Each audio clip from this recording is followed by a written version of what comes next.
scene where you win and you're like, so it was hard for you, right, to get up in the morning? I mean, that's what the whole commercial break was. But we give you credit for your grit and being out here. So thanks so much, guys. All right, let's talk sports, because that's what Nick and I do really well. The Patriots' 20-year run of dominance might be coming to a close. 42-year-old Tom Brady's future is up in the air. Bill Belichick is watching the rest of the playoffs from home. And Robert Kraft has some decisions to make, which had us wondering who deserves more credit for the last 20 years, Brady or Belichick. Former Patriots quarterback Drew Bledsoe weighed in on the futures of both. Take a listen. I do think there's some intrigue probably on both sides of that thing, though, that to see if they can do it without the other guy, you know, for Tommy to see if he can win without Bill, and for Bill to see if he can win without Tommy. I think there's probably some intrigue on both sides of that thing to see, you know, where the credit really lies in that situation. So much talk about who will get the credit. Carson, are you buying Brady and Belichick both want to win on their own separately? I'm buying that Bill does, but for Brady to be 42 going on 43 and now to go out on his own and try to do it on his own. It's a lot to ask. If he was 32, I think you would still see that in Tom, but he knows where his bread is buttered, and it's with Bill Belichick, especially at age 42. You said something very interesting at the very beginning there, that you think Bill does want to show he can do it on his own. We've never seen Brady without Belichick.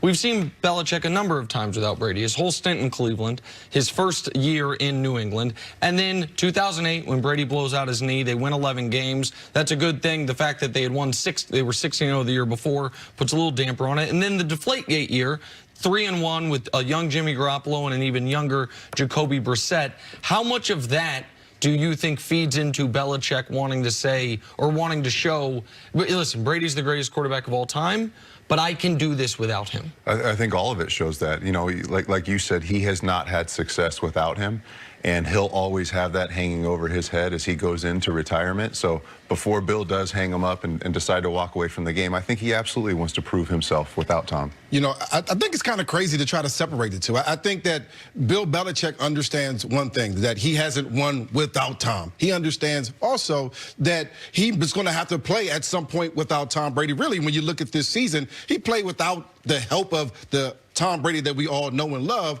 all season long. He hasn't played well all season long. And so I think if you're Bill Belichick, you're saying, hey, I know I'm going to coach for another 5 to 10 years. Tom Brady's not going to be the Tom Brady that we knew for 5 to 10 years. And if I'm Tom Brady, I'm saying, why would I want to? Why would I want to play without the best coach in the NFL for the last 20 years? Why would I want to go into a situation where there's so many unknowns? If he goes to L.A., there's a bunch of unknowns there in L.A. They have a bunch of talent, but there's still a bunch of unknowns. And I'm telling you right now, at the end of my career, I didn't want to go to San Francisco. There's a whole new thing and a fear when you change the team that you were drafted with, that you've been with your entire career, to go to a different franchise. Would you have wanted that at the end of your career? You played for a few teams, though. I think when I look at his situation, I compare it back to Brett Favre when he went to Minnesota, and he had a young Adrian Peterson, Percy Harvin. You look at the defensive line they had, the offensive line they had.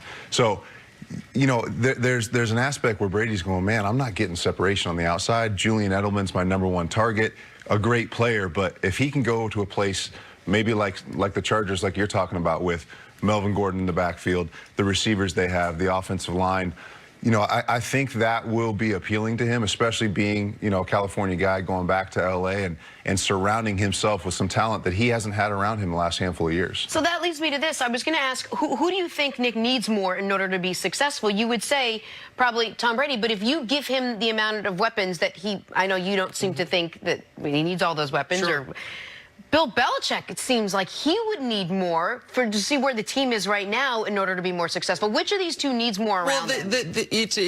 To be fair to Brady, it's an unfair fight, because as a coach, you just get better every year. You learn more every year. And Belichick's been the best at taking things he learned in the 80s. We talked about in the Super Bowl last year. They took a defensive front from the New York Giants in the late 80s. He was able to implement it in last year's Super Bowl. Your skills don't deteriorate. You get better as long as your mind is still sharp.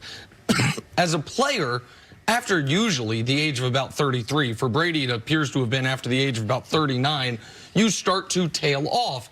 So at this point in his career, obviously Brady needs more help. It's not to me, that's not a fair comparison when we're doing the Brady-Belichick tale of the tape of, well, if they do split up, one would, of course, anticipate that Belichick will continue to have more success because Belichick is not the oldest coach of all time, while Brady's trying to become the oldest quarterback of all time. And so to be fair to Tom, he is going to be 43 years old. So, of course, he does need some help. I don't think their failure of the offense was entirely about the lack of weapons around him. I think a lot of it was they have a 42-year-old quarterback.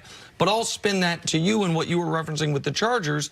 You were not 42 years old. But when you got to Arizona and you've got arguably the second greatest receiver of all time in Larry Fitzgerald. One of the other things we were talking about during the break was Fitzy going 75 yards to start an overtime of a playoff game against the Packers.